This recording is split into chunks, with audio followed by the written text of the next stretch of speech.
지난 시간에 이어서 우리가 좀 예배에 대해서 너무나 많은 예배를 드려왔기 때문에 또 이 예배에 대해서 우리가 잘못 알고 있는 것들도 사실 많이 있습니다. 그래서 이 개념을 바꾸려면 사실 좀 쉽진 않아요. 예배가 어떤 어 의식이 되어 버린 부분들, 그러니까 형식, 어떤 틀에 대한 그런 이미지를 갖고 있는 게 너무 많아서, 그리고 좀 성경에서 이야기하는 예배는 그런 게 아니거든요. 그런 부분들을 예배도 그렇고 또 이제 내일이나 아니 그다음 주나 그다음 주부터 나눌 찬양에 대해서도 마찬가지예요. 예배 아마 수만 번 이렇게 얘기를 하는데 성경에서 얘기하는 게 어떤 건지 우리가 그것을 오늘 좀 같이 보기를 원합니다. 자, 오늘 읽을 말씀은 요한 1서 찬양 있네요. 예, 찬양 그냥 넘어가겠습니다. 요한 1서 1장 3절 우리 같이 함께 읽겠습니다. 요한 1서 1장 3절 자막에 나가니까 우리 같이 읽겠습니다. 시작. 우리가 보고 들은 바를 너희에게도 전함은 너희로 우리와 사귐이 있게 하려 함이니 우리의 사귐은 아버지와 그의 아들 예수 그리스도와 더불어 누림이라 했습니다. 여기서 지금 제가 제일 중요하게 보고자 하는 부분은 바로 하나님 우리의 사귐이라고 해요. 사귐에 대해서 함께 좀 같이 나누기를 원합니다. 먼저 예배에 대한 오해가 많이 있어요. 우리 지난 시간에도 이제 많이 좀 다루었지만 우리 책에도 나오지만 예배 견디기 그래가지고 예배하면은 우리가 일반적으로 생각하는 게 이런 개념이 있어요. 보실까요? 화면에 지루하고 고리타분하고 딱딱하고 심심하고 또 우리 젊은 친구들에게는 게임보다 더 재미없는 그런 인식이 사실 다 돼 있어요. 우리 중고등부도 마찬가지고 초등부도 그렇고 어른들도 그래요. 어른들도 예배 견디기라는 말에서 사실 나는 그렇지 않다라고 이야기할 수 있는 사람은 그렇게 많지 않을 겁니다. 어떤 그 목사님이 이제 학생 수련회 때 가가지고 질문을 했어요. 중고등부 수련회 가가지고 목사님이 질문을 했는데, 여러분들이 드리는 예배가 지루하고 고리타분하고 딱딱하고 또 심심하고 게임보다 못하다고 생각하는 사람 손 들어 보세요 하니까 학생들이 주저주저하죠. 목사님이니까. 그래서 목사님이 괜찮다고, 여기는 수련회니까 여러분들 의견을 좀 듣고 싶다고, 그래서 솔직하게 한번 들어보라고, 절대 목사님 혼내지 않겠다고. 그렇게 하니까 이제 애들이 몇 명이 쭈뼛쭈뼛 하면서 이렇게 손을 들더랍니다. 그때 목사님이 그랬대요. 무슨 말을 했는가 하면, 그런 예배를 우리가 예배를 천국에 가면 영원히 드릴 텐데 어떻게 생각하느냐고 학생들이 난감해 하더랍니다. 그러니까 우리가 지금 우리가 예배에 대해서 갖고 있는 이 개념이 지루하고 딱딱하고 또 심심하고 고리타분하고, 어쨌거나 이런 예배라면 이런 예배를 우리가 평생 드려야 되죠. 아니, 평생이 아니라 천국에서 영원토록 이런 예배를 드려야 되는데 과연 그게 맞는가 하는 거죠. 자, 우리가 이 예배에 대해서 어떤 생각을 갖고 있느냐, 그 생각의 예배를 우리는 평생 드려야 되고, 우리가 어떤 태도로 예배를 드리느냐, 그 예배를 우리는 천국에 가서도 영원토록 드려야 됩니다. 자, 그렇다면 우리가 예배에 대해서 좀 다시 한번 생각해 봐야 되지 않을까요? 분명히 요한계시록에서는 계속해서 예배에 대해서 이야기하고 있고, 그 예배가 영원토록 하나님과 함께하는 그 예배가 드려질 텐데, 지금의 우리가 가지고 있는 이 생각, 예배에 대한 개념을 그대로 가지고 가도 괜찮을까 하는 거죠. 평생까지는, 어느 목사님이 그랬어요. 평생까지는 내가 좀 어떻게 버텨볼 텐데 영원토록 예배를 견딘다? 그거는 자신 없다는 거죠. 네, 이런 부분들이 다 어디서 나오는가? 예배에 대한 오해에서부터 나온다는 겁니다. 예배에 대해서 우리가 생각을 좀 다시 해볼 필요가 있어요. 제일 중요한 거는 예배는 어떤 종교 의식이 아니라는 거죠. 성경에서는 종교 의식이라고 얘기하고 있지 않습니다. 물론 제사법이 레위기에 나오고 또 다윗이 예배 찬양대를 이렇게 조직해 가고 하긴 하지만, 그러나 그것은 극히 일부분일 뿐이고 성경에서 말하는 이 예배에 대한 부분은 무슨 어떤 겉으로 드러나는 부분이 아니에요. 겉으로 드러나는 부분이 아니라 예수님의 예배에 대해서 가장 잘 말씀해 주셨는데 그게 바로 우리가 잘 아는 요한복음 4장 23절 24절 말씀입니다. 키워드는 역시 영과 진리로, 지난주에도 말씀드렸지만 영과 진리로, 영으로 드린다는 것은 in spirit, 우리 안에 성령 안에서 드리는 거고, 또 진리라는 것은 진리이신 예수 그리스도 in truth, 예수 그리스도 안에서 드리는 예배, 진리이신 예수 그리스도 안에서. 그러니까 결국은 성경에서 이야기하는 예배, 우리 주님 말씀하시는 예배는 어떤 우리의 내면적인 부분, 우리의 심령, 우리의 영혼과 관계된 부분이라는 것을 우리는 알 수 있습니다. 물론 우리가 이제 내면에 어떤 가치관이 있느냐에 따라서 그것이 이제 우리의 손과 발로, 우리의 몸으로 표현이 되죠. 또 우리 나중에 우리 삶의 가치관으로까지 연결이 되지만, 지금 이 성경에서 이야기하는 예배는 바로 우리 내면 안에 있는 이 심령을, 영혼을 터치한다는 것을 우리는 먼저 생각을 해야 됩니다. 많은 교회 가서 예배하면 묵도부터 딱 시작해가지고 지금부터 예배 드리겠습니다. 땡땡 종치고 그다음에 축도까지, 이것을 우리가 많은 경우 예배라고 생각을 합니다. 그것은 뭔가 하면, 냉정하게 이야기하면 예배 행사에 참여한 거죠. 그 예배 행사에 참여했다고 해서 물론 모두가 다 예배를 드리지 않았다라고 볼 수는 없습니다. 예배 행사에 참여해서 어떤 분은 예배를 드린 사람도 있고, 또 어떤 사람은 그냥 행사에 참석한 것으로 그렇게 끝난 사람도 있습니다. 또 한 가지, 우리가 예배에 대해서, 예배 순서에 굉장히 민감해요. 그래서 어떤 교회는 광고 후에 서로 돌아다니면서 인사하게 하는 그런 교회도 한번 제가 본 적이 있습니다. 우리가 만약에 그렇게 하면 성도님들 어떻게 할까요? 굉장히 어색해하지 않겠습니까? 제가 예전에 순복음교회, 서울에 있는 순복음교회에 한번 이렇게 예배에 참석했던 적이 있었습니다. 저는 그 예배에 주일 낮 예배, 주일 낮 11시 예배인데, 그 예배에 참석하고는 깜짝 놀랐습니다. 이게 무슨 집회장에 온 것 같았어요.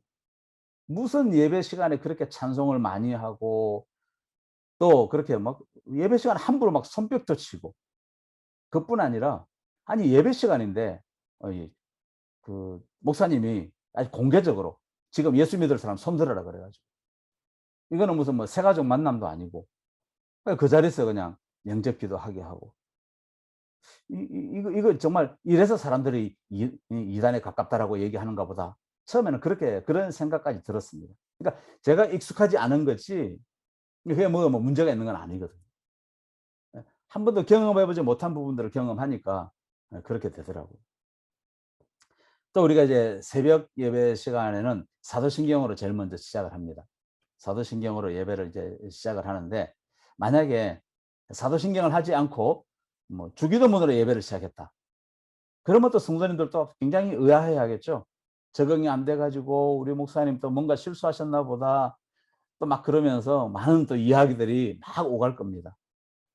뭐 당연히 그렇게 되겠죠. 그 예배를 또 한 6개월 계속하다가 그다음에 또 다시 이제 사도신경으로 시작하면 또 성도님들도 많이 어려워하고, 이런 모든 부분들이 물론 형태가 없어야 된다, 그걸 말씀드리는 게 아닙니다. 우리가 너무나 이런 의식화된 그런 정형화된 거기에 너무나 익숙해져 있기 때문에 나타나는 현상들이에요.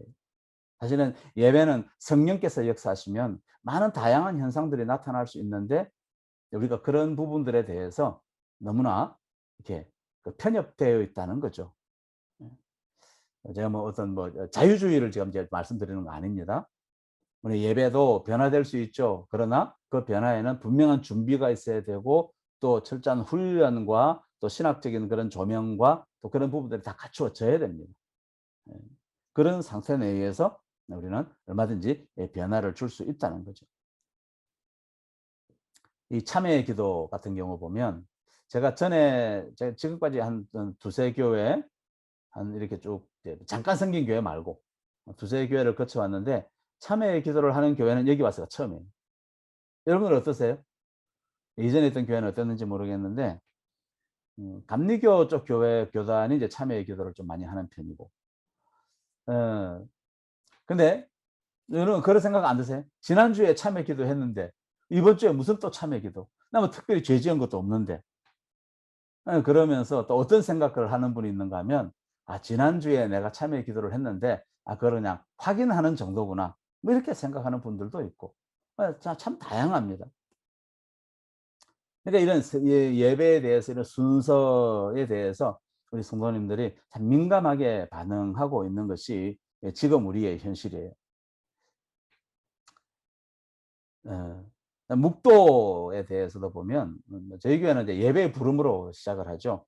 이제 어느 교회 목사님이 그 묵도에 대해서 이렇게 어원 조사를 해 보니까 묵도라고 이렇게 이름해서 하는 경우가 일본하고 우리나라밖에 없더랍니다. 그래 보니까 그 동방요배, 신사참배의 그 순서가 있대요. 그게 너무 익숙해져 가지고 우리 한국 예배도 그렇게 일제강점기 때 그런 부분이 도입이 됐다. 그 사실을 알고 나서는 그 교회에서는 묵도 순서를 완전히 빼버렸다고 합니다. 장로님들의 반대가 많았지만. 네. 지금 뭐 한국 교회에서 묵도하는 교회가 그렇게 많지는 않은 것 같아요. 그게 인제 자연스럽게 예배의 부름으로 이렇게 바뀌어진 거죠. 그러니까 이제 이런 부분들의 변화들을 우리가 계속 가져가야 되는 거죠. 그러니까 이제 예배의 어떤 형식이라든지 그 순서 때문에 우리가 굳이 시험 들 것까지는 없다는 겁니다. 매이지 않아야 되는 거죠. 잘 중구난방이 되어서도 안 되지만 잘 기획되고 또 잘 준비되고 중요한 것은 성경에서 예배를 뭐라고 하는가. 이것이 가장 중요합니다.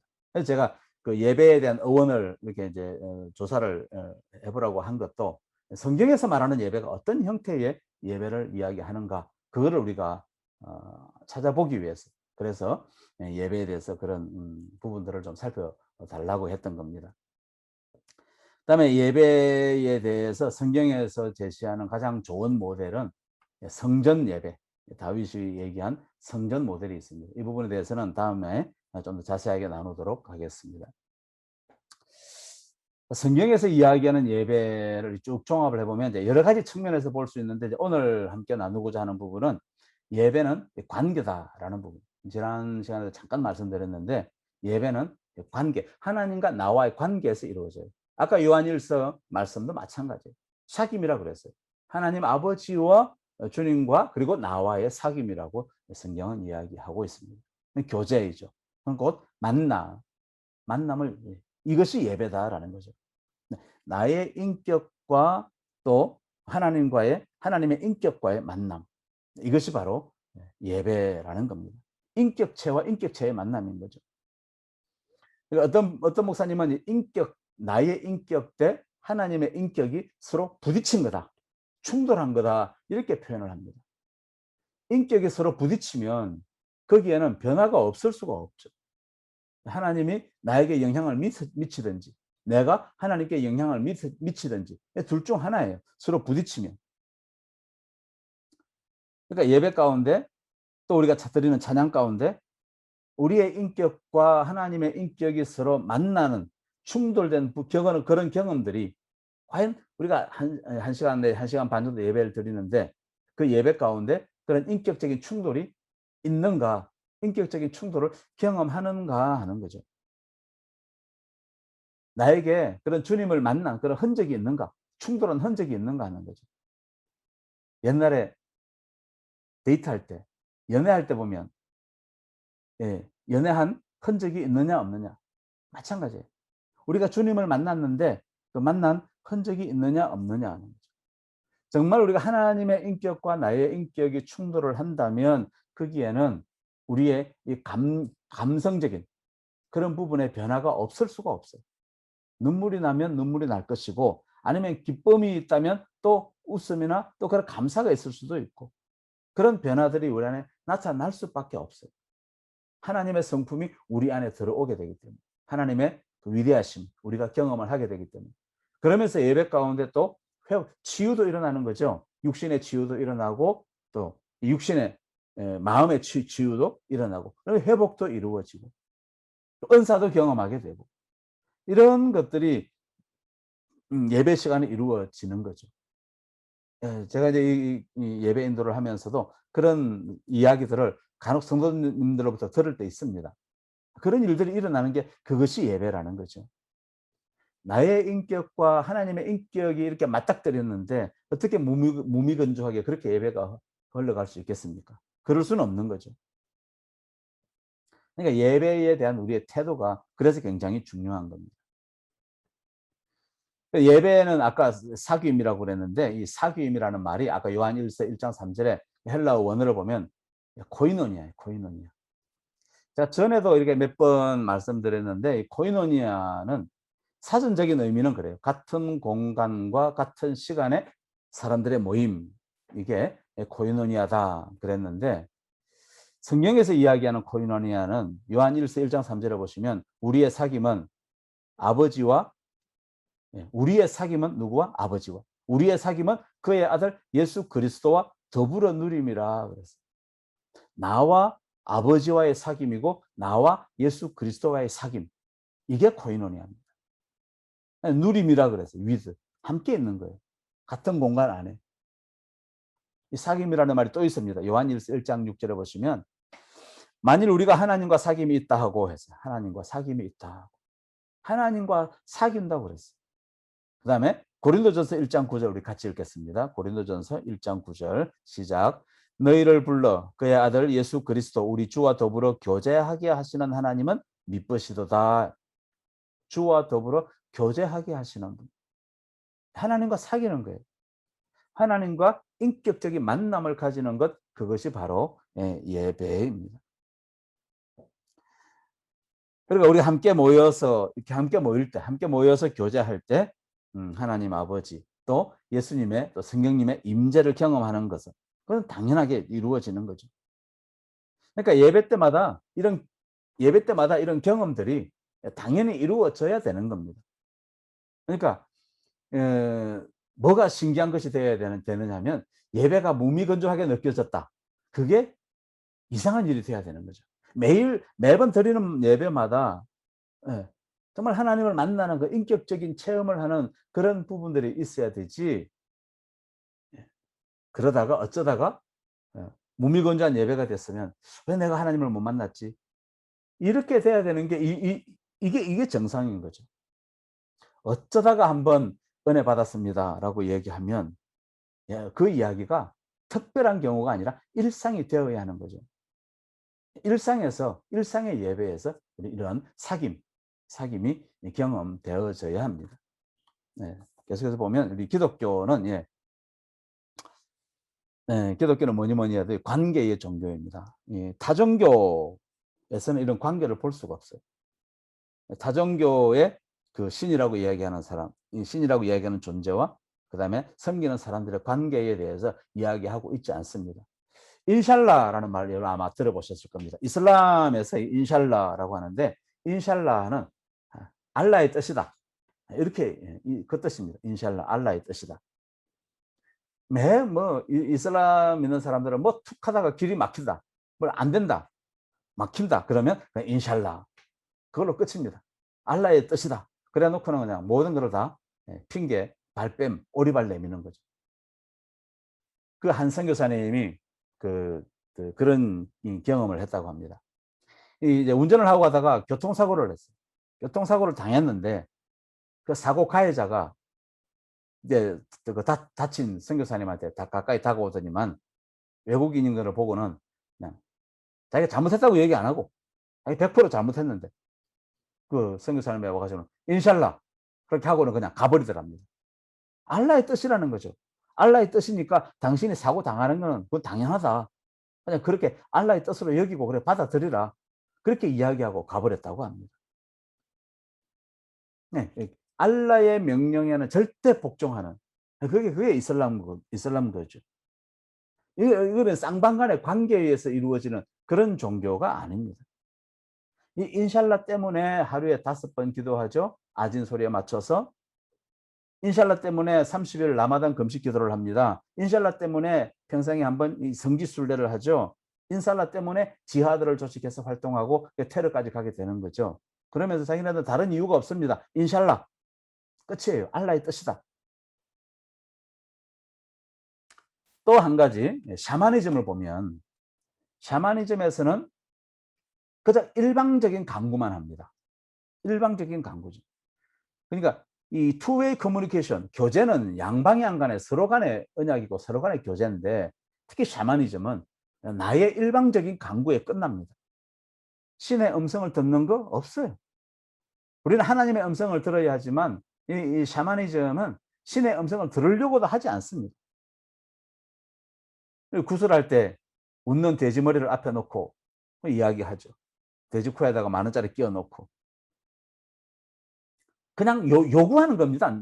사실은 이 내가 그 돼지 머리를 이용해서 돼지 머리 내 소원 들어줘. 좋은 직장 취직하게 해달라고. 사실 내가 요구하는 거예요. 우리 뜻대로 해줘야 돼? 아니면 편육으로 먹어버릴 거야? 네. 이게 샤머니즘이에요. 그러니까 자기 자신이 결국 자기 자신에게 이야기하는 거예요. 나는 반드시 성공할 거야. 그게 결국 돼지머리에 절하는 거 아닙니까? 결국 샤머니즘에서 제일 큰 우상은 누굽니까? 자기 자신이죠. 자기 자신. 자기 혼자만 존재하는 게 그게 샤머니즘. 자기 최면에 들어가는 거죠. 그러니까 양방향에 그런 게 없습니다. 관계가 아니죠. 만일에 우리가 예배 자리에 와서 설교만 1시간 내내 듣고 갔다. 좀 냉정하게 이야기하면 이슬람 예배와 다를 게 없습니다. 하나님의 말씀만 듣고 갔지 나의 어떤 부분을 하나님께 드리는 부분이 없죠. 언제나 예배라고 하기가 어렵습니다. 또 1시간 내내 주세요 주세요 구다사이 해주세요 기도만 열심히 했다. 기도만 하고는 그냥 바로 그 자리에서 일어나서 집으로 와버렸다. 하나님께서 말씀하시는지 무엇 말씀하시는지 거기에 대해서는 전혀 관심도 두지 않고 그냥 집에 왔다면 이것은 또 샤머니즘적인 예배와 다를 바 없습니다. 제가 좀 극단적인 경우를 얘기했지만 사실 우리 안에 이런 부분이 있습니다. 없지 않아 있어요. 금요기도회, 사실은 저는 금요 예배라고 이름을 붙이고 싶고 수요 예배라고 이름을 붙이고 싶은데 그래도 됩니다. 그래도 되는데 단지 이제 제가 지금 기도회라고 이름을 붙이는 이유는 기도하는 부분에 초점이 가 있다는 거지. 근데 사실은 예배가 맞습니다. 그러니까 이 금요 예배가 돼야 되는 거죠. 금요 수요 예배가 돼야 되는 거고. 이게 차이가 나는 겁니다. 우리 기독교의 예배는 다릅니다. 이슬람의 예배나 샤머니즘에서 하는 것 행위와는 우리 기독교는 다릅니다. 우리는 관계 가운데 예배를 드리는 겁니다. 내가 하나님께 나아가서 나를 드리는 거죠. 로마서 12장 1절 말씀처럼 나를 산 제물로 드리는 겁니다. 나의 있는 모습 그대로를 주님 앞에 가지고 나아가죠. 참회의 기도도 드립니다. 우리가 주님 앞에, 거룩하신 주님 앞에 십자가 의지해서 설 수 있도록. 하나님과 관계에서 다 나오는 것들이에요. 그런 것들이. 그 다음에 또 나는 또 하나님의 음성을 듣습니다. 사모하는 마음으로. 내가 하나님께 드리고 또 나는 하나님의 말씀을 듣고. two-way communication. 이게 인격적인 만남이 되는 거죠. 그러면서 이제 이 관계에서 이루어지고 또 교제가 있고 만남이 있기 때문에 그래서 거기서 우리가 필요한 우리의 태도가 있습니다. 그것은 우리의 결단이 있어야 돼요. 나의 결단이 거기서 필요합니다. 쉽게 말씀드리면 파란 글씨로 되어 있는데 나는 오늘 이 자리에 하나님과 사귀러 왔습니다. 하나님과 만나기를 원합니다. 라는 이 마음. 나를 하나님께 드리기를 원합니다. 관계적인 이런 대화, 관계적인 이 문구, 이게 필요하죠. 계시록 3장 20절에 보시면 볼지어다 내가 문 밖에 서서 두드리느니 했습니다. 우리가 보통 이거를 전도할 때 이 구절을 많이 이용하는데 사실은 전도할 때하고는 맞지 않습니다. 계시록 수요일 날 전할 때 말씀을 드렸지만 지금 이 계시록 말씀은 초대교회 성도들에게 하시는 말씀이에요. 예수님을 믿고 하나님을 아는 사람들에게 하시는 말씀이 내가 문 밖에 서서 두드린다라고 말씀하고 있습니다. 내가 문 밖에 서서 두드린다. 필라델비아 교회는 주님 칭찬하셨습니다. 그래서 열린 문이라고 칭찬하셨고 라오디게아 교회, 라오디게아 교회는 지금 닫힌 문. 문이 닫혀 있다 그래요. 주님이 두드리고 계신 겁니다. 주님이 두드리고 계세요. 우리가 문을 열고 예배장 자리를 가야 되는데 주님이 예, 우리가 예수 믿는다고 하는 우리들의 마음 문을 두드리고 계시는 겁니다. 그러니까 예수님의 말씀을 듣고 예수님과 교제하려면 마음의 문을 열어야 되는 거죠. 우리의 결단이 필요한 겁니다. 그러니까 우리가 예배 때마다 어떤 마음, 어떤 태도여야 되느냐? 예배 시간에 하나님과 사귀기 원합니다. 이런 마음이 있어야 됩니다. 하나님 말씀하여 주시옵소서. 이게 우리의 태도가 되어야 합니다. 그런 태도를 가지고 예배에 임하면 그러면 반드시 하나님의 음성을 듣게 되고 하나님의 말씀을 통해서 그 말씀이 우리에게 레마의 말씀으로 들려지게 되고 내 마음에 감격이 오게 되고 감동이 있게 되고 그러면서 우리가 하나님을 체험하게 되는 거죠. 하나님을 알다 야다 하게 되는 거죠. 내가 체험적으로 알게 되는 겁니다. 예배 때마다 이런 결단을 할 수 있기를 원합니다. 나는 하나님과 사귀러 왔습니다. 하나님과 사귀는 거죠. 하나님과 가까이서 사귀는 것이기 때문에 결코 지루할 틈이 없습니다. 딱딱할 수 없죠. 고리타분할 수 없습니다. 만약에 연인끼리 만났는데 그 만남이 고리타분하고 답답하고 그 만남이 지루했다? 그러면 그 관계 금방 깨어져 버립니다. 그런 예배가 그래서는 안 되죠. 예배가 평생 아니 하나님 나라에서까지 계속 되어져야 되는데 예배는 어떻게 보면 가장 자연스러운 것이 돼야 돼요. 내가 그 예배 흐름 속에서 자연스럽게 녹아져 들어가서 거기서 하나님과 깊은 그런 만남을 가지는 그런 예배가 될 때 우리 그 예배가 또 기다려지고 그렇게 되는 거죠. 그래서 예배는 자연스러움이 흘러 넘쳐야 되는 거죠. 성령의 임재로 가능한 겁니다. 그러다 보면 눈물이 없을 수가 없고. 그러니까 예배 중에 우리 가끔 이렇게 이제 예배 드리다가 이제 마지막에 다 마치고 나가면서 보면 이렇게 눈물을 훔치는 분들도 계시고 또 어떤 분들은 또 얼굴에 만면에 이렇게 미소를 짓고 나가는 분들도 계시고 참 그런 분들 뵐 때마다 굳이 말 안 해도 얼마나 감사한지 성령께서 깊이 만져주시고 또 그분이 예배 가운데 하나님과 그런 인격적인 그런 깊은 사귐을 가졌구나 라는 걸 알 수 있기 때문에 얼마나 감사한지 모릅니다. 울 수도 있습니다.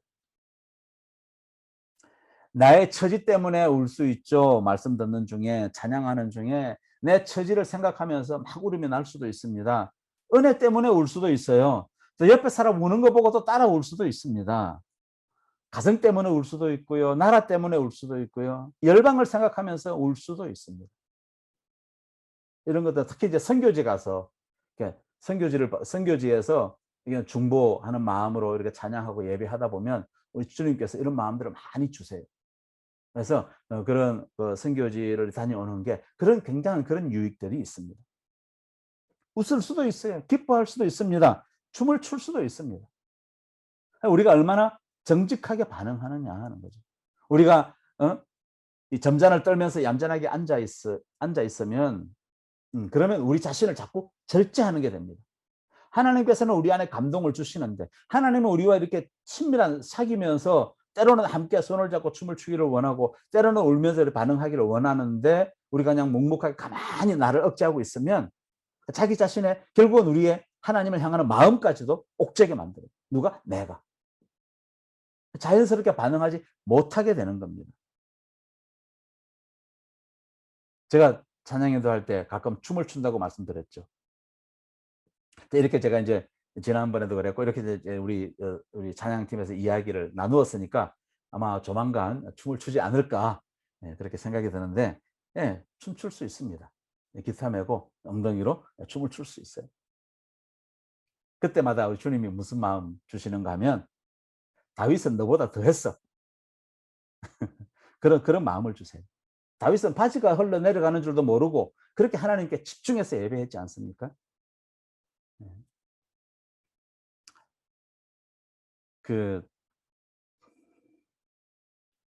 또 우리가 어느 목사님 또 예배 강의하시는 그 목사님이 이제 이런 말씀도 하시죠. 자신의 삶을 나누어 주시면서 1990년도 때에 이제 한창 이렇게 선교단체를 섬기고 또 선교단체에서 예배 인도, 찬양 인도를 하고 모든 찬양 인도마다 막 그때는 이제 형제님이셨죠. 목사님서 받기 전이니까 막 섬기고 인도하고 그렇게 했는데 어느 날 자기 집에 불이 난 거예요. 불이 나가지고 반지하였는데 가보니까 소방수가 물을 너무 많이 뿌려가지고 불은 꺼졌는데 그 자기 잠을 자야 되는데 집 바닥이 온통 그냥 소방수 그 물로 가득 차 있더랍니다. 그래가지고 밤새도록 물을 다 퍼내고 그래서 마지막 걸레질을 하다가 너무 힘들어가지고 그 형제님이 뭐라고 했는가 하면 에이쌍 그랬더니 하나님에 대해서 그런 그냥 솔직하게 하나님께 대해서 그런 분노가 나오더라는 겁니다. 그렇게 나는 열심히 그렇게 섬기고 있는데 하나님 이게 뭡니까? 네, 그런 표현한 거에 대해서는 회개했지만 우리 안에 그런 분노의 감정이 있을 수 있거든요. 성경에도 노를 품 때 하루를 지나지 말라고 말씀하셨지 분노하는 것 자체는 죄악이 아닙니다.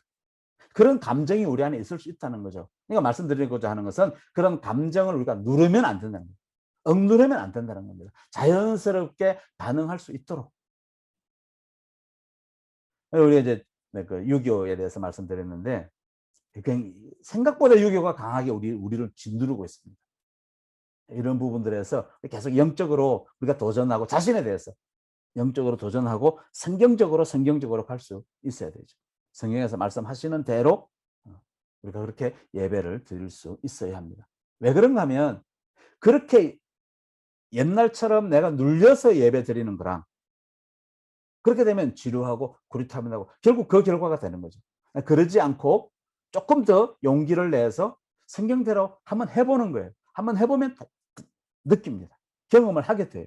그 차이를 느끼게 됩니다. 제가 그렇게 지나면서 그렇게 1년, 2년, 3년, 그렇게 10년 넘어 지나면서 제가 그렇게 바뀌더라고요. 제 경험을 지금 말씀을 드리는 겁니다. 이거는 직접 겪어봐야 돼요. 예배에 대해서 참 좋은 비유가 있는데 바로 그 연인들과의 관계. 연인들 두 사람이 만났을 때 연인들의 만남을 보면 한번 가정을 해봅시다.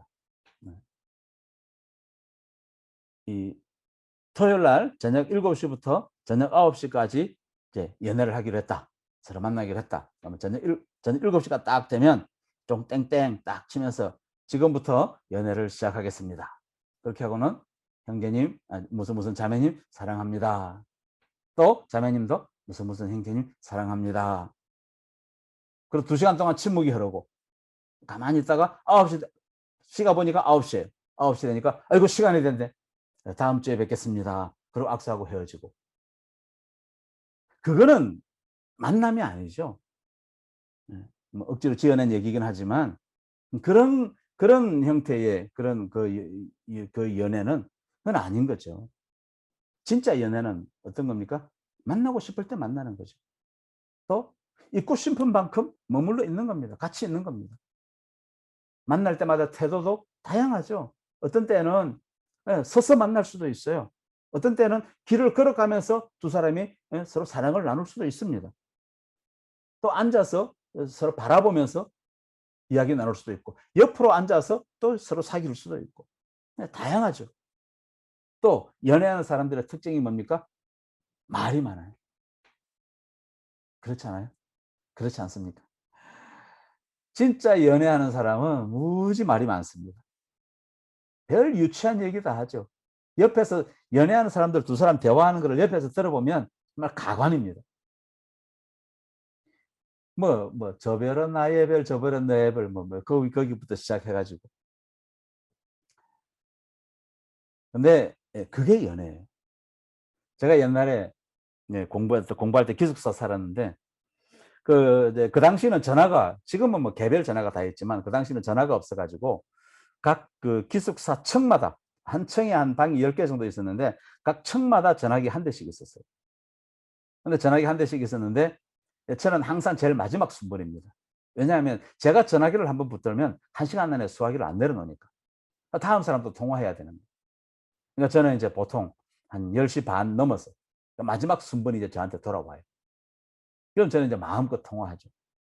한 2시간 통화하고 나서 마지막 결론이 뭔지 아십니까? 그럼 자세한 얘기는 내일 만나서 하자고.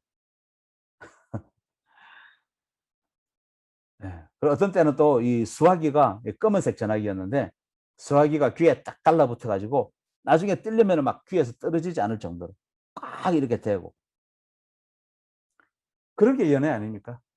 또 제가 또 연애를 한 경우가 또 있는데 저희 아내 말고 예 공개해도 될 것 같아서 네 제가 누구랑 연애를 했는가 하면 네 이게 너무 기대하지 마십시오.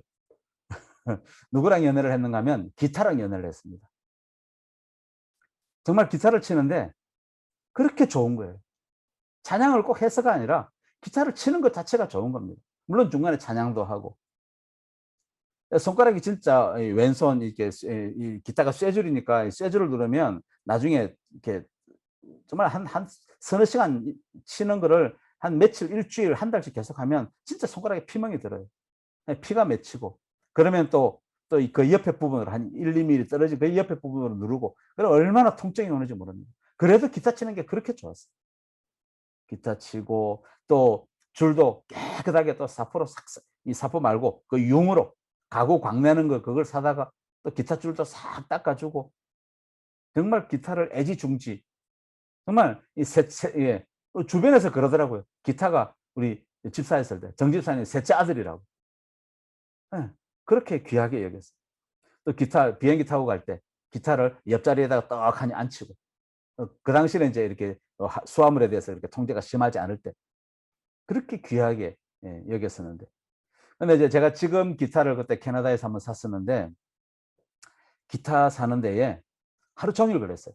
아침 9시에 그 가게를 들어가 가지고 그 가게에 있는 수십 대 기타 전부 다 쳐 봤습니다. 다 쳐 보고 앰프를 끼고 쳐 보고 앰프 안 끼고 쳐 보고 그리고 그 가게를 나온 게 오후 5시. 그만큼 심혈을 기울여서 그 기타를 고르고 또 고르고 그렇게 해서 기타를 샀는데 예 기타를 사자마자 이제 찬양 인도할 기회가 있었는데 거기 가서 인도하려고 기타를 옆에 딱 세워 놨는데 기타가 잘못돼 가지고 옆으로 쓰러져 버린 거예요. 근데 그게 시멘트 바닥이었습니다. 기타 산지 일 주일 만에 기타 바디에 한 1 센티짜리 흠이 나 버렸어요. 어떻게 마음이 아픈지. 네 그래도 감사하게 예 그 일이 있었는데도 찬양하는 가운데 하나님께서 많이 기름 부어 주셔서 참 감사하게 끝나긴 했는데 정말 정말 기타를 사랑했었습니다. 지금도 사랑하죠. 지금도 예 기타를 늘 제 몸처럼 아끼고 그렇게 좋아해요. 이런 감정이에요. 이런 연애하는 감정이 바로 우리의 예배하는 감정이 되어야 한다는 거죠. 또 연애하면은 어떻게 하죠? 눈으로 대화하죠. 예. 유치해 보여도 뭐 그렇게 합니다. 또 연애하면 또 손을 잡기도 하죠. 예 옆에서 보면 여전히 옆에서 보면 또 유치합니다. 또 연애를 하면 뛰기도 하죠. "나 잡아 봐라." 하면서. 옆에서 보면 여전히 유치합니다. 또 연애를 하면 춤을 출 수 있어요. 춤을 추는 사람들 옆에서 보면 미갈처럼 그렇게 보여요. 저주할 수 있습니다. 그러나 당사자들은 그건 모르죠. 오직 하나님께만 몰입하기 때문에. 옆에서 보면 유치해 보일 수 있어요. 손을 드는 건 마찬가지입니다. 나는 정말 마음 다해서 나를 온전히 드리면서 오른손을 들고 또 양손을 들고 찬양하는데 옆에서 보면 '뭐 저렇게까지 해야 되나?' 그런 마음 들 수 있죠. 이런 것들이 다 우리가 이 예배를 내가 정말 얼마나 몰입해서 예배드리느냐, 얼마나 우리가 연애하는 감정으로 그런 인격적인 그런 마음으로 예배에 참여하느냐라는 그것을 우리가 여기서 볼 수 있습니다. 그다음에 예. 예배에 대해서 또 중요한 것이 예배의 대상이 누군가 하는 것들을 우리가 잘 알아야 됩니다. 예배의 대상. 이게 헬라로 적어 놨는데 아빠, 아버지. 아빠는 똑같습니다. 아빠. 우리가 갖고 있는 친밀한 아빠. 예. 똑같습니다. 그다음에 이제 하나님의 이름이 나오는데 하나님의 이름에 대해서는 우리 설교 시간에도 몇 번 말씀드렸지만 우리나라 이름은 그냥 호칭 그 자체예요. 호칭으로 끝나 버립니다. 예를 들어서 뭐 이은정 하면은 그 호칭으로 그냥 끝이에요. 정광섭 하면 그걸로 끝입니다. 뭐 빛광자에 불꽃 섭자라고 뭐 뜨거움을 상징하긴 하지만 제 삶이 그렇게 뜨겁거나 그렇지 않거든요. 제 성품도 그렇고. 그러니까 이름하고 성품하고는 별개입니다, 우리는. 그러나 구약의 이름은 그렇지 않아요. 히브리의 이름은 그렇지 않습니다.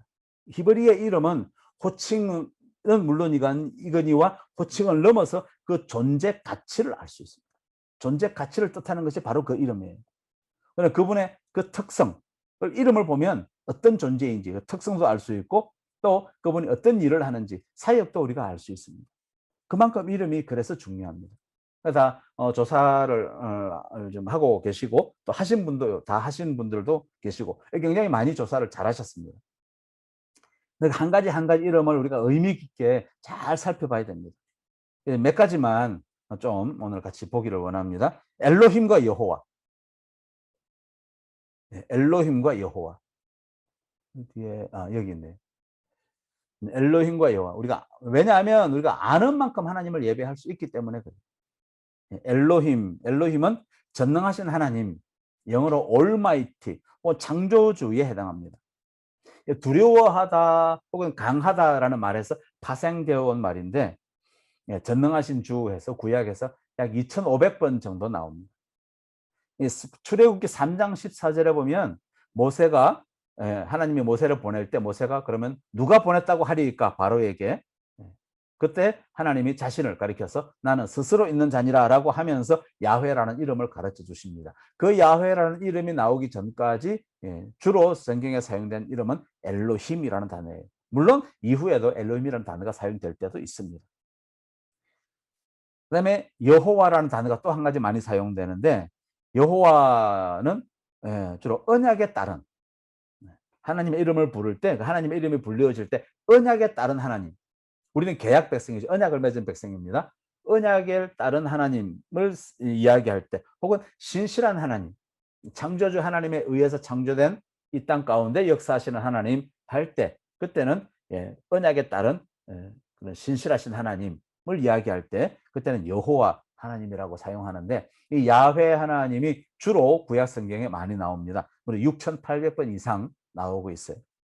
야훼 하나님이 너무 거룩한 분이다. 그래가지고 히브리어에서 이 모음을 다 빼버리고 영어로 표현을 한 게 YHWH 이렇게 표현을 합니다. 그리고 구약 성경 필사를 할 때 이 여호와라는 단어가 나오면 그 필사자는 다시 붓을 씻고 자기 몸과 마음을 다 정결하게 하고 나서 이 여호와라는 글자를 기록해 갔다고 합니다. 그렇게 거룩하게 그 이름을 그렇게 여긴 것이죠. 그다음에 또 아도나이라는 이름도 있습니다. 주님이라는 거죠. 엘샤다이, 다 조사하신 분들은 다 아실 겁니다. 전능하신 하나님, 특별히 엘샤다이는 충만하신 하나님, 또 넘치도록 공급하시는 하나님이라는 그런 의미가 있습니다. 또 아빠, 아버지, 친밀한 의미예요.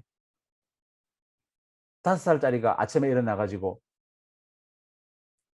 존경하옵는 아버님, 평안하셨습니까? 하해와 같은 은혜를 받았사오나 감히 한 가지 청이 있나이다. 용돈을 조금만 주시면 무한 감사하겠습니다. 이런 식으로 얘기했다고 해보세요. 얘 너 뭐하냐? 그러지 않겠어요, 아빠가? 아빠한테는 아빠의 호칭에 맞는 그런 태도가 우리에게 필요한 거죠. 성경에서 이야기하는 아빠, 아버지의 개념이 바로 아빠와 같은 이런 친근함이 있습니다. 그 어떤 목사님이, 외국인 목사님이 한국 성도들이 예배하는 모습을 보고 포카페이스다, 이런 이야기를 했습니다. 포카페이스는 어떻게 합니까? 포카에 이 좋은 패가 들어도 고수는 아무리 좋은 패가 들어도 표정이 변하지 않습니다. 그런데 하수는 좋은 패가 들어오면 어쩔 줄을 몰라요. 막 눈동자가 커지고 또 이 카드를 잡은 손끝이 바르르 떨립니다. 옆에 사람이 그거 보면 금방 알 수 있죠. 저도 처음에 대학교 때 포커 한두 번 치다가 저는 그 이상 안 칩니다. 사람들이 이상하게 제가 뭐 갖고 있는지 다 알더라고요. 보여주지도 않았는데. 그러니까 고수는, 예배의 고수는 옆에서 누가 아유 오늘 정말 은혜 받았다고 이야기하면 고수는 뭐라고 하는가 하면, 나도 옛날에 다 은혜 받아봤어. 그거 별거 없어. 시간 지나봐. 다 똑같아. 예배 코스는 수많은 예배를 경험하면서 그냥 이렇게 이야기해 버립니다. 예배 하수는 막 은혜 받으면 받은 그대로 정말 좋았다고 얘기하는 거죠. 여러분 예배 하수가 되시기 바랍니다. 정직한 반응을 보이는 거예요. 또 우리는 또 많은 말을 할 수 있습니다. 아까도 하나님 앞에 수다장이라고 그랬는데 남자들도 수다장이가 될 수 있다는 거를 제가 예배 인도하면서 훈련학교 때 많은 경험을 하고 해왔습니다. 거의 매번 훈련학교 할 때마다 이제 특히 이제 선교직 갔다 오고 나면 참 많은 은혜들을 받고 옵니다. 선교를 해서라기보다도 하나님은 이런 이 친밀하신 하나님을 경험하고 오기 때문에 거기서 정말 사람이 하나님이 정말 이 변화된 모습을 우리가 많이 볼 수 있어요. 하나님을 만나면서 친밀한 하나님을 경험하면서 우리가 변화되는데 대표적인 변화 중에 하나가 이제 단교 선교를 갔다 와서 조별 모임을 하면 남자 조들의 모임 시간이 배 이상 길어진다는 거예요. 옛날에는 남자들이 일찍 와가지고 기다렸는데 선교지 갔다 오고 나면 여자들이 더 오히려 더 일찍 오고 남자들이 막 밤 12시 지나서까지 자기 조별 모임 하느라고. 그때 대한민국 남자 수다의 위력을 그때 경험을 했습니다. 많은 말을 할 수 있습니다. 예배 가운데. 또 반면에 예배는 친밀한 예배를 드리다 보면 침묵 가운데 예배 드릴 수도 있습니다. 침묵 가운데. 가끔 우리 이어스 집사님 찬양 인도할 때 악기 없이 아카펠라로 할 때가 있죠. 그렇게 예배 드릴 수도 있습니다. 또 손을 잡고 손을 들고 예배할 수도 있고. 친한 관계이기 때문에. 친구 되신 하나님. 하나님 우리를 친구 삼아 주셨다고 했습니다. 노아 때 보면 하나님께서는 이 노아와 동행했다고 했는데 노아를 친구처럼 생각하셨습니다. 또 모세에 대해서도 아주 친한 벗으로 이렇게 여기셨어요. 성경을 찾아봐야 되는데 시간상 그냥 넘어가겠습니다. 노아와 하나님께서 동행하셨다고 그랬어요. 노아 시대의 모든 사람들은 다 하나님을 배반하고 등졌는데 딱 유다, 노아와 노아의 가족만 그러지 않았습니다. 그래서 하나님께서 그들을 구별하셨죠. 아마 노아와 노아 가족들은 사람들에게 손가락질 받으면서도 그들은 하나님께 예배 드렸던 것 같아요. 그래서 하나님께서는 노아를 친구와 같이 대하셨고 또 모세에 대해서도 친구와 같이 대하셨습니다. 출애굽기 33장 11절에 나와요. 또 아브라함에 대해서도 이사야서 말씀해 보면 하나님은 나의 벗이라고 말씀하셨어요. 아브라함이 어떻게 했습니까? 하나님의 말씀 따라서 가는 곳마다 뭐 했죠? 가는 곳마다 단을 쌓았다고 했습니다. 하나님 앞에 예배 드린 거죠. 하나님 앞에 하나님을 그만큼 가까이 여겼기 때문에 아브라함은 가는 곳마다 하나님과 만남을 가졌던 거죠. 우리 주님께서도 제자들에게 더 이상 종으로 부르지 않았습니다. 그리고 친구라고 불러주셨습니다. 그 제자들 바로 오늘 우리들까지 포함해서 우리를 친구라고 불러주십니다. 우리가 그렇게 하나님과 가까운 관계를 누릴 수 있어야죠. 오늘 우리 찬양 가운데도 마지막 후렴 부분에 보면 주님 사랑해요 온 맘과 정성 다해 하나님의 신실한 친구 되기 원합니다. 이 고백이에요. 이게 그냥 뭐 가사가 있어서 그런 게 아니라 정말 이 가사대로 고백을 하면 이 예배곡 안에서, 이 찬송곡 안에서 깊은 그런 교제를 할 수 있습니다. 또 찬송가 88장에도 보시면 내 진정 사모하는 그다음에 친구가 되시는 이 찬송이 바로 이 찬송이에요. 내 사모하는 진정 사모하는 어떤 분? 친구가 되시는 분. 이 찬양을 들으면서 하나님에 대해서 거룩하신 하나님, 보좌에 앉으신 그런 위대하신 하나님, 그런 하나님을 묵상하면서 이 찬양, 그건 맞지 않는 거죠. 정말 이 찬양할 때는 정말 마음 안에 정말 흥분, 인간적으로 이야기하면 그런 흥분, 성령으로 충만해서 하나님과 그런 깊은 그런 교제 가운데 있을 때 이 찬양으로 그런 교제 가운데 찬양을 할 수가 있는 거죠. 그러니까 지금 말씀드리는 것이 예배의 대상이신 우리가 하나님에 대해서, 하나님의 이름에 대해서 더 많은, 더 깊은 이해가 필요한 겁니다. 그분과의 사귐이 중요하기 때문에. 또, 예, 마리아. 여기 이름들이 있는데 넘어가겠습니다. 예, 하나님의 이름 중에서 예수 그리스도도 하나님의 이름이죠. 성령 하나님, 임마누엘, 아버지라고 부르기도 하셨습니다. 예. 그다음에 요것만 하고 여기까지만 하겠습니다. 또 한 가지 중요한 것은 예배를 드릴 때 뭐가 중요하냐면 예배 때 우리가 위로를 받죠. 우리가 하나님 앞에 은혜를 받습니다. 맞습니다. 그러나 또 동시에 우리가 하나님께 드리면서 하나님이 위로를 받으세요. 하나님이 위로를 받습니다. 하나님을 위로하는 예배자라고 표현을 했는데 우리가 많이 익숙한 표현으로 하면 하나님의 마음에 합한 자라고 말할 수 있고 하나님의 마음을 아는 자라고 말할 수 있습니다. 하나님의 마음에 여기서 하나님이 우리 예배를 통해서 위로를 받으십니다. 노아 다시 말해서 하나님의 친구였습니다. 성경에 보면 노아에 대해서 하나님과 동행하였다라고 말합니다. 동행하는 것은 왔다 갔다 함께 거닐면서 함께 있는 것, 그게 동행하는 거죠. 그 당시 모든 인류는 하나님을 배반했습니다. 하나님이 한탄하셨죠. 그러나 노아와 그의 가족들은 하나님을 예배하고 있었습니다. 그러니까 하나님께서 보시기에 이 노아의 가족들 어떻게 보였을까요? 얼마나 기특해 보였겠습니까? 이거 내가 사랑하는 사람들, 내가 지은 사람들, 내가 지은 하나님의 형상을 지키고 있는 사람이 여기 있구나. 여기 노아와 그의 가족들이 있구나. 그러면서 하나님 위로받지 않으셨겠습니까? 하나님의 마음을 말씀드리고 있습니다. 하나님께는 마치 노아와 그의 가족들이 친구 같았을 겁니다. 너네들 여기 있구나. 하나님도 이들과 더 가까이 있었을 거예요. 아브라함은 가는 곳마다 단을 쌓았습니다. 또 다윗은 아예 하나님께서 내 마음에 합한 자라고 이렇게 칭송해 주셨어요. 칭찬해 주셨습니다. 또 우리가 지난 2주간 나누었던 마리아, 옥합을 깨뜨린 마리아가 또한 예수님의 하나님의 마음을 위로해 주었을 것입니다. 옥합 말씀드렸죠? 보통 우리 노동자들의 1년치 연봉에 해당합니다. 거룩한 낭비를 했죠. 그리고 예수님은 나의 장사를 미리 예비한 것이다라고 말씀하셨고 실제 일주일도 안 돼서 십자가에 달리셨습니다. 당시 상황을 다시 보십시다. 마리아가 옥합을 깨뜨릴 당시 그 당시 제자들은 뭐하고 있었습니까?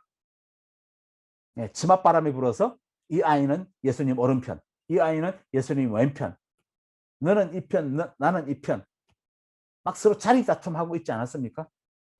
서로 다투고 있었죠. 서로 내가 더 잘했다, 내가 더 잘했다, 내가 더 수제자다, 막 이런 다툼을 하고 있을 때 그때 마리아는 자기의 전 재산을 옥합을 깨트려서 예수님의 머리부터 발에 부은 것이죠. 예수님의 장사를 예비하면서 말이죠. 이 마리아의 헌신을 보면서 보시는 우리 주님의 마음이 어땠을까요? 위로받지 않았을까요? 그 예배하는 마리아를 보고 우리 주님이 위로받으셨습니다. 참된 예배자는 이렇게 하나님을 위로하는 자로 하나님께서 그렇게 여겨주십니다.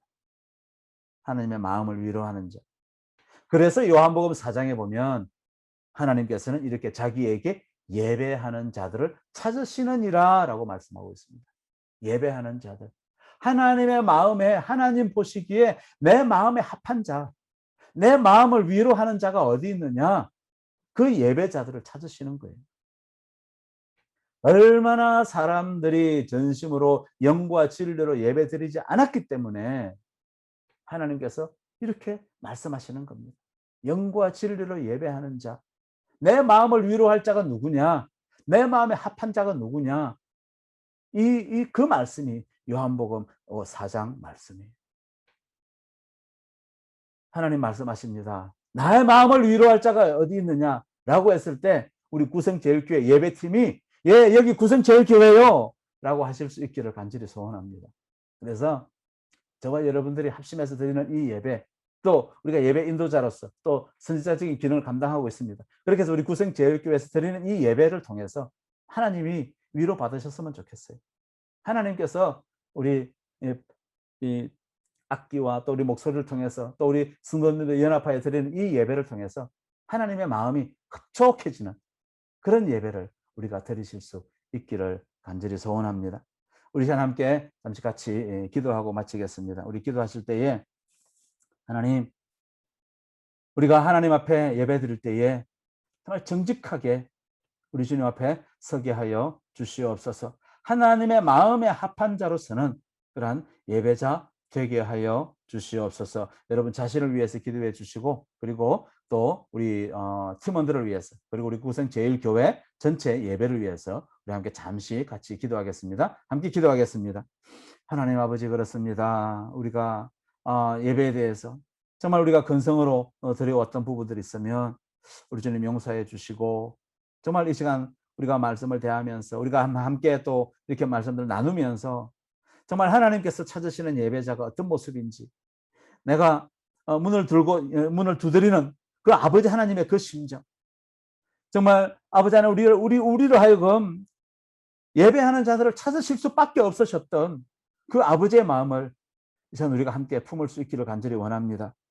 주님, 우리가 정말 그 하나님의 부르심 앞에 내가 여기 있습니다 하는 그렇게 반응할 수 있는 우리 모든 식구들 다 될 수 있도록 우리 주님 함께하여 주시옵소서.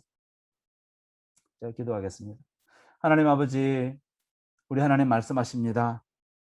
예배하는 자들을 찾으신다고 우리 주님 말씀하시는데, 주님, 우리가 아직 부족하고 연약함이 있지만 하나님 아버지, 정말 나의 마음을 다하여서 우리 하나님에 대해서 그 이름대로 정말 친밀하신 하나님, 또 경배받으시기 합당하신 그 하나님을 우리가 정말 친구처럼 여기고, 하나님이 친구라고 하셨사오니 우리 또한 그 하나님을 친구라 여기고 그 하나님을 우리가 마음 다하여 예배할 수 있도록 우리 주님 은혜 나려 주시옵소서. 그래서 부족하지만 우리의 예배를 통해서, 우리의 정직한 나의 전부를 드리는 그 예배를 통해서 하나님께서 인정받으시고 하나님의 마음이 위로받는, 하나님이 위로받는 아버지 그러한 예배를 우리도 드릴 수 있도록 은혜 더하여 주시옵소서.